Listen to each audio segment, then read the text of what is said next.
We're talking actors and directors who put on the shows. We're talking playwrights and designers who you'll want to know. From the very first rehearsal to the final curtain call. We might be off Broadway, but we're talking about it all. 'Cause we're two local gals with global pals. It's everything, everything, everything theater. with Benita And Ellen. Hello, everybody, and welcome to the Everything Theater Podcast, the podcast where we talk about Everything Theater. Hi, I'm Benita Zahn. And I am Ellen Cribbs. It's lovely to see you tonight, Benita. And back at you, Miss Ellen, because especially since after this, you're going to be incredibly, not too incredibly busy as you are performing in the Midsummer Night's Dream at Capitol Repertory Theater. And the feedback I'm hearing is wonderful. I can't wait until I get to see it. So bravo, break legs. Here's to a most wonderful run. Thank you. We're traveling up the Northway from Albany up to Glens Falls for our program tonight. This one where we have the opportunity to talk with Chris Ristow. He's the executive director of the Park Theater Foundation. Good to see you, Chris. You too. Yeah, thanks for having me. So, I think a lot of folks haven't had the opportunity yet, the good fortune to make the trip up to the Park Theater. It had once been a bank, and the redo is spectacular. There's a restaurant and a beautiful stage, and it's cozy, and there's an intimacy there. And you've been up there, is it since 2020 or before, Chris? A little before, actually. I had the privilege of getting comfortable starting in July of 2019, just in time for the floor to fall out from underneath us. 20, but we made it out on the other side, and things are all trending in the right direction. So it feels pretty good.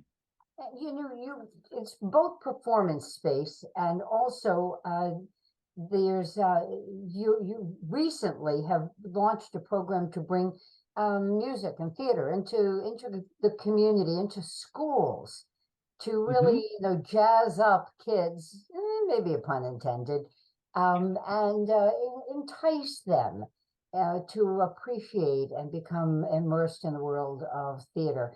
Talk to us a little bit about that, Chris. How did it come to be? Sure. Yeah.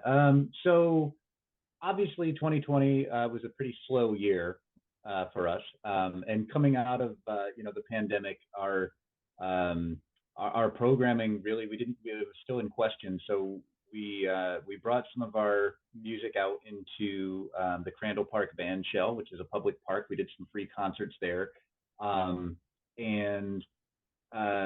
that was kind of like the one way we could get out into the community safely at the time. And, our season after that, I had been kind of, one nice thing about the pandemic was that it gave us a lot of time to think about, how we wanted to structure moving forward. And during 2020, we actually did go nonprofit. When we started, we were one and the same with the restaurant, which has since moved across the street. But one of the things that I really wanted to focus on was, being a musician myself and knowing the importance of just exposure to different things throughout, my own education career, but, obviously for everyone else's too. One of the things that I wanted to bring back to the forefront was our jazz program. It was something that we really hadn't tried before.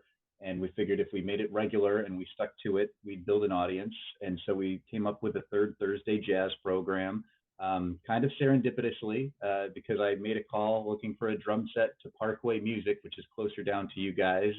In kind of around the corner from me, yeah. And ended up on the phone with a local jazz player named Matt Jabalski, who's a drummer who has all kinds of young, talented jazz musician contacts from all over the country. And so I said, hey, let's give it a try. We'll see how it goes. And he now is kind of the host of that program that we do, throughout our season every third Thursday. And in getting to know Matt and in getting to know all the other players he's familiar with and getting to know his background as an educator, I said, hey, this would be a really great opportunity to work on that missing piece of our mission, which was the education component. And not to bore you with too much of my background, but I did work at a little music studio and space, like a lesson space, where I met a lot of the different teachers in all of the area schools that were all part of the music program. And so I kind of rekindled some of those old relationships and spoke to them about, bringing some kind of program to Glens Falls School specifically first, because we're in Glens Falls, it made the most sense. And what we all kind of just brainstormed on what we'd like to see and offer to the students. And we kind of came upon this music and tech program, which highlights our jazz players and a little bit of history and how, this very American music form came to be, and how these young musicians are still keeping it alive and kind of keeping to grow it, growing it, continuing to grow it, however you want to say that. And Helping it flourish. that's a great way to put it. Thank you, Benita. And also introducing them to all the things that happen on the offstage side of things. So, from planning the performances to once you're on stage, the lighting and tech, sound tech that goes along with it. So it's still in its very young phases.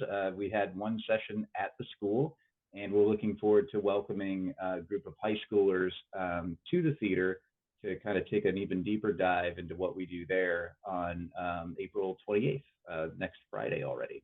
Chris, I should point out, you're a North Country kid, all grown up. I am. Yes. Yeah, I grew up on the east side of Lake George, at the base of Buck Mountain. Lived there all through my childhood, and went to what is now SUNY Adirondack, but ACC as we all call it up here. And I graduated from SUNY Oneonta with my bachelor's in music industry. I wonder how much your growing up experience shaped the program, the outreach to the school program that you're doing now, and what something like that might have meant to someone like you.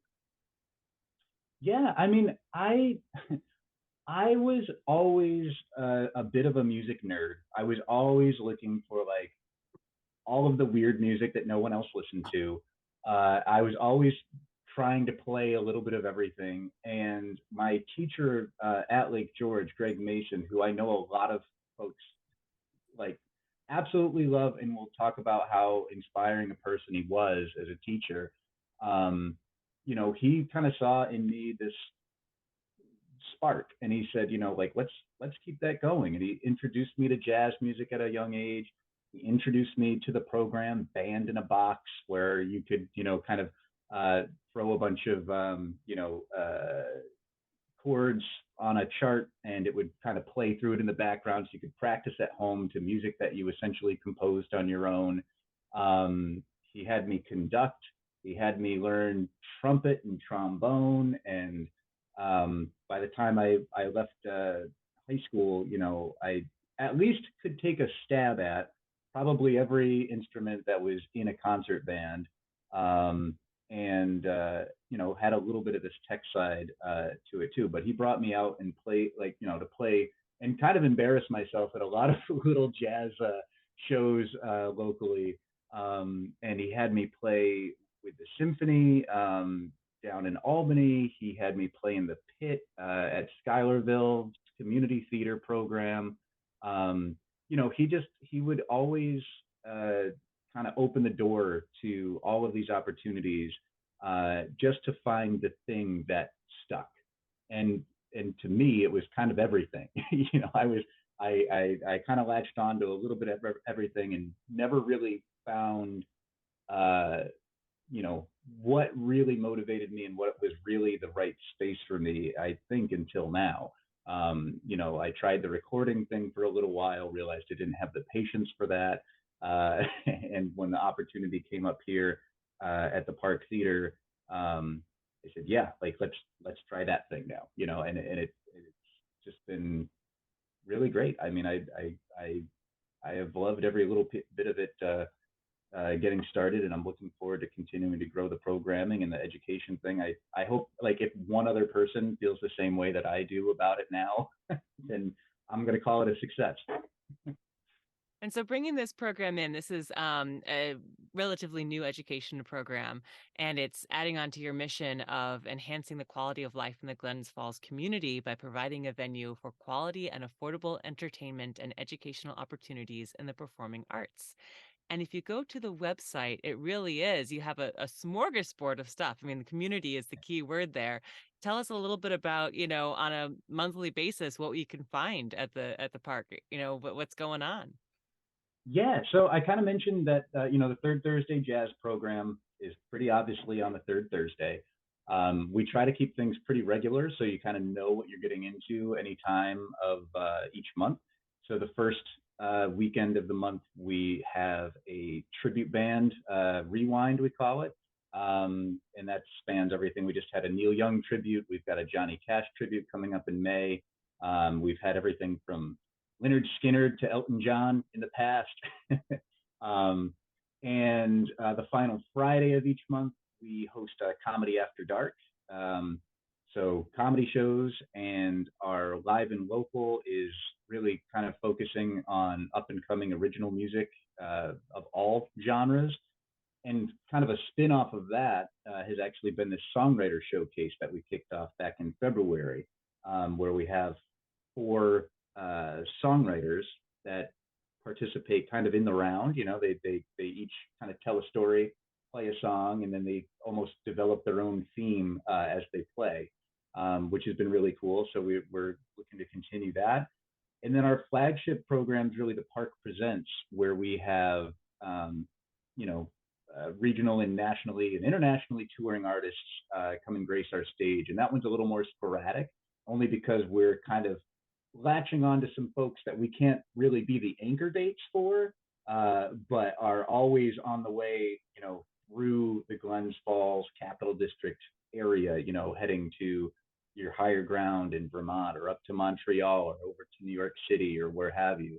And so we're this really nice little hub that exists as a pass-through point for a lot of these artists, where we can get a lot of folks that we might not have seen grace a stage in Glens Falls before. Wow. And so with this educational program, then adding on more that you're doing, are there future plans for adding further outreach programs?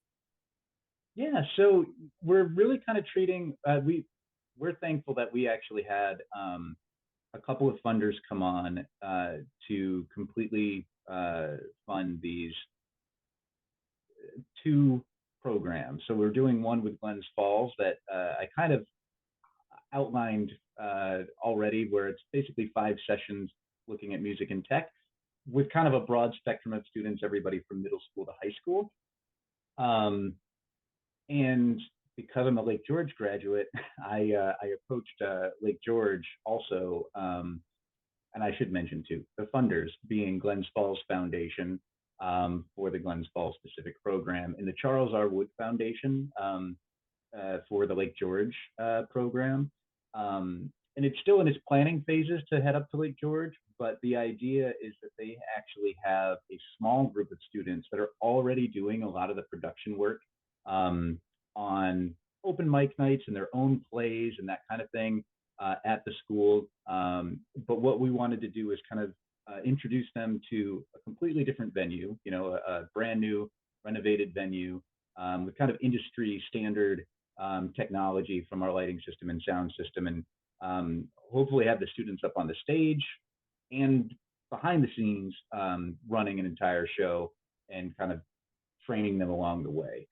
So the format of that might be a little bit different than what's happening in Glens Falls, but the hope is that through these 2 kind of pilot programs, we're able to find something that works for a lot of different area schools and kind of have a little bit of a menu of options available to them that fit within their budget too, because we like to kind of keep it keep it going, but we don't want it to be so cookie cutter that it doesn't necessarily fit in with anybody specifically, but that we can kind of tailor it to their needs. And the nice thing about being a small organization is that we have that ability. We can pivot pretty easily. And we've got a lot of great support, both in the community and through the musicians and the other folks that we hire for our shows in general. So we've got a great base of support to get it started. How do you fit in terms of the arts community with the C.R. Wood? You've got that just across town. You've got the Civic Center out there also. Where do you guys fit in? Yeah, so I think, we're really kind of trying to carve our niche out.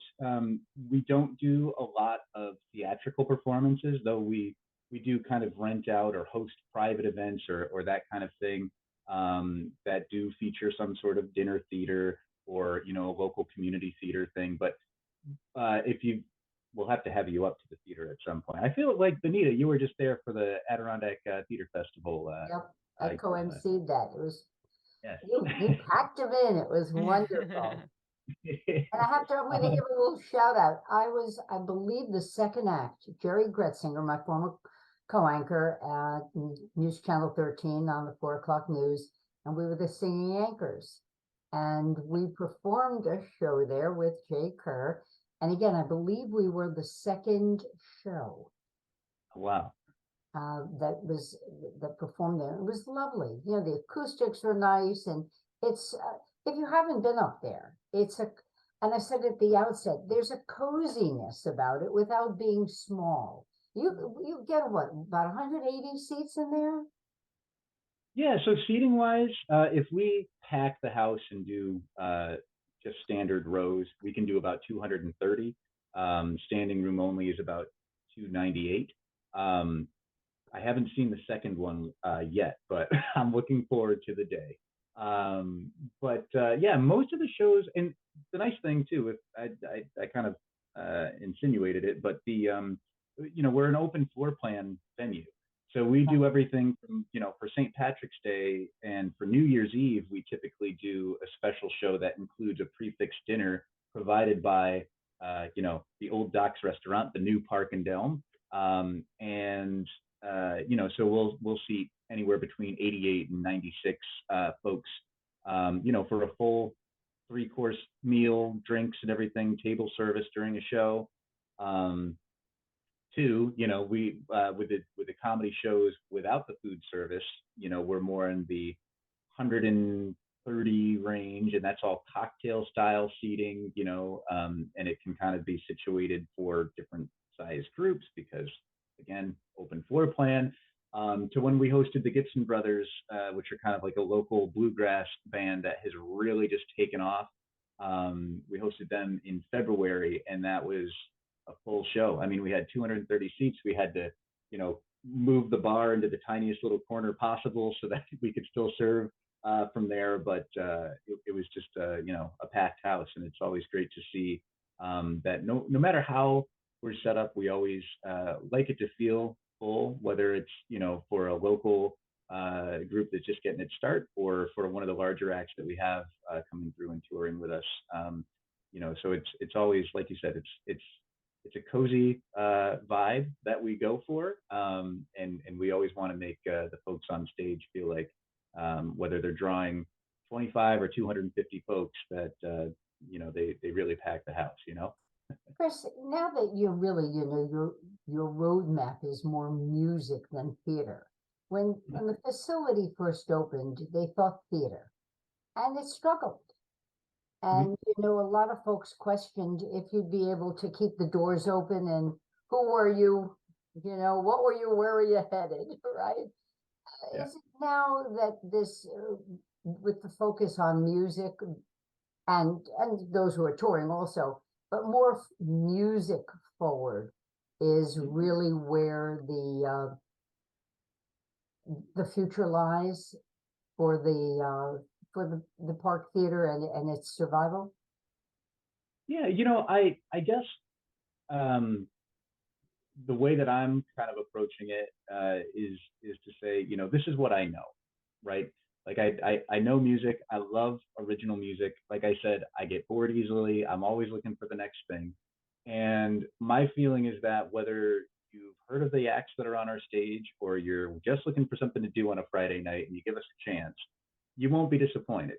And whether we end up building into more theater down the line, that's something that remains to be seen.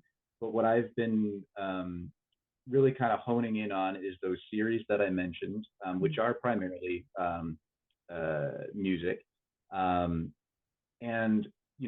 we started to talk about kind of carving out the niche with all the other theaters and arts organizations that are around us, and just as well as I do that the Wood Theater is there and they do a great job with their theater productions, and we don't want to step on any toes. We've certainly hosted some of their rehearsals and offered our space for the Adirondack Film Festival, which is their big fundraiser for that series.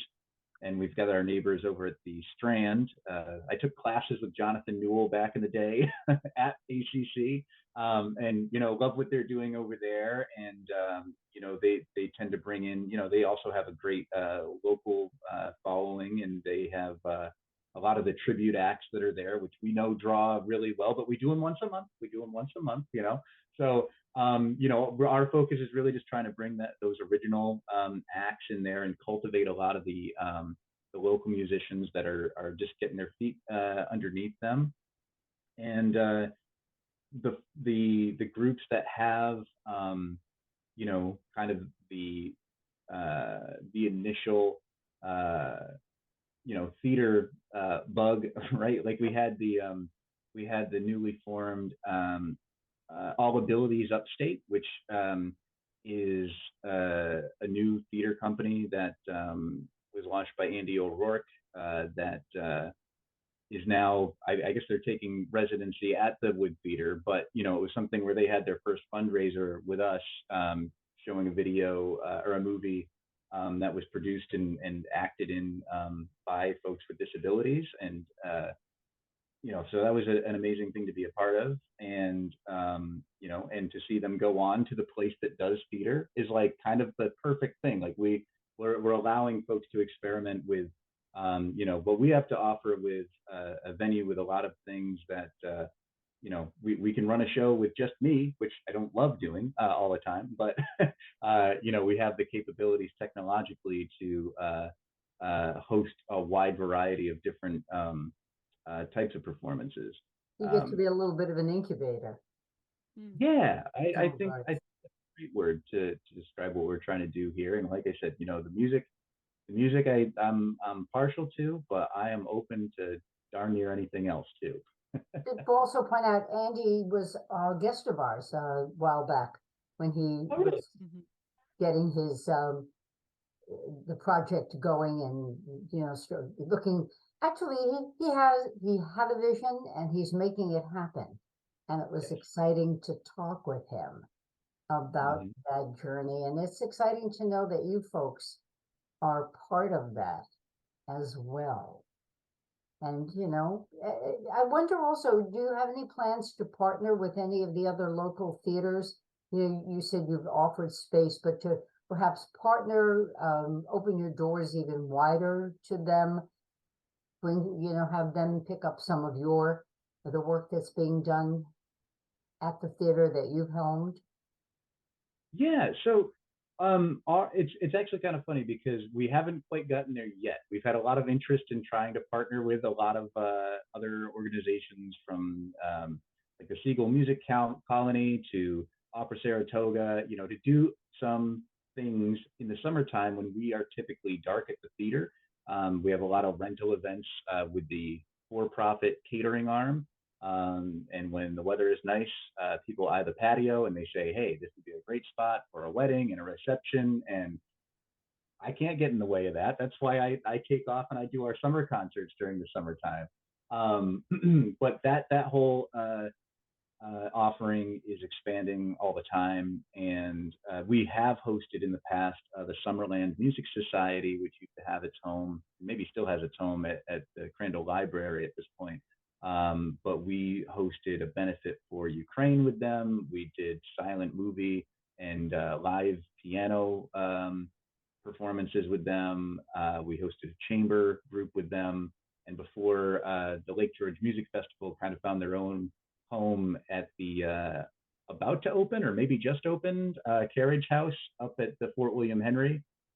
We were hosting them in 2019, right before the pandemic shut us down. So there's a lot of interest both from our perspective and from these other organizations to kind of get in here and operate in a time that's peak for them with tourist season and kind of the slow time for us when we're trying to get outside, to kind of cultivate that community offering that we do each year. And we'll be kicking off that third season come June.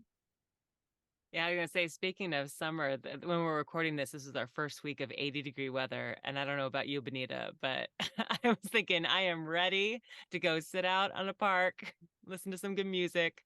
So, Chris, tell us a little bit more about the summer series. Yeah, well, I guess I'll kind of bring it full circle here and just kind of allude back to the fact that in the ACC days, taking class with Jonathan Newell over at the Strand, uh, we had a class that was literally just called music business, and in that class, we had to come up with just a very like generically a music project. Like, what is that going to be? And even when I was in college there, which was I think I graduated in 2006. Um, I was looking at that Crandall Park band shell and saying, why don't they do more here? They had the Glens Falls Symphony would play Fourth of July weekend, and there'd be some community theater events there every once in a while. But I would always drive by and be like, it's empty again, it's empty again, and I was partnered with another student at the time, and we kind of came up with this completely fake, never did anything with it, concert series at that band shell to try to get some utilization out of it. And that idea has always been kind of just kicking around in the back of my head. And I actually reached out multiple times just to see if I could maybe put together a short run series just on my own, just to have it, And it never really got off the ground. I never really had any backing on my own to do it. I was just curious about it. And when I took over the position at the park, and again, kind of forced by the pandemic to do something, we said, well, we can go outside, we can have music out there, we can do it safely. And I kind of have this idea in my back pocket and proposed it to the board. And July of 2021, we said, let's do it. So we put together every Friday at 7 o'clock at the Crandall Park Band Shell, just a free concert series. And what we tried to do was highlight mostly local acts, but kind of cover the range of music that we host at the theater. So we did a little bit of jazz, we did, some local original music. We did host a group out of Pennsylvania that's pretty cool called Chestnut Grove. So we did a little rock, we did a little bluegrass, we did a singer-songwriter duo, and it just went over so well the first year. And so we brought it back last year, got a little more support from sponsors, and we're able to just grow it, offered some food this time around. So in 2023, we're expanding it the same way. We brought it into June. So we're going to kick off the first Friday of June, go straight through July. And we got some other support from the Warren County. They had the ARPA funds that they were looking to distribute. And so we're looking to grow the program from the Crandall Park Band Shell, but also offer it throughout Warren County, and hopefully underutilized spaces, not just adding to or, in some attempt to take over things that already exist and do really well up in Lake George or Bolton, but to find some other venues that really have kind of gone under the radar that we can bring some new life to. Yeah. And we haven't really announced any of them yet, but you can keep an eye and an earmark on June 16th up towards Lake George. Just one, she said. Well, we're only doing the one concert, so if I gave it away now before we actually announced it, but we're It starting with starts that with what on letter and ends with what letter? WW. I'll give you that. So the this first concert that's outside of Crandall Park is going to be a bit of an experiment, just like the whole series was back in 2021. And we're looking to grow it to, basically tripling the size of our series so that we'll have 5 in Glens Falls, hopefully 5 at this new venue, and hopefully 5 somewhere else by the time we're done with it. If not, spread out a little more. But I feel like consistency is kind of key to appeal to an audience. And if we can get 5 concerts at a place that hasn't really hosted any before, I'd call that success too, especially if folks can come out to them and enjoy them for free. Sounds so very exciting. I mean, a lot going on, and really, life of the Park Theater. The beautiful redo, and you got a game plan. Got it going.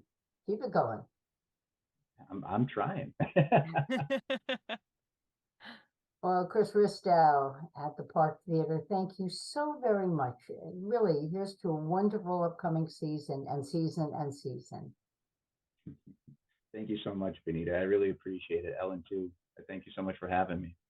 Of course, and our listeners will post a link to their website so you can check out all the wonderful events that they have planned coming up. And otherwise, we'll catch you next time. I'm Ellen Cribbs. And I'm Benita Zahn. Best.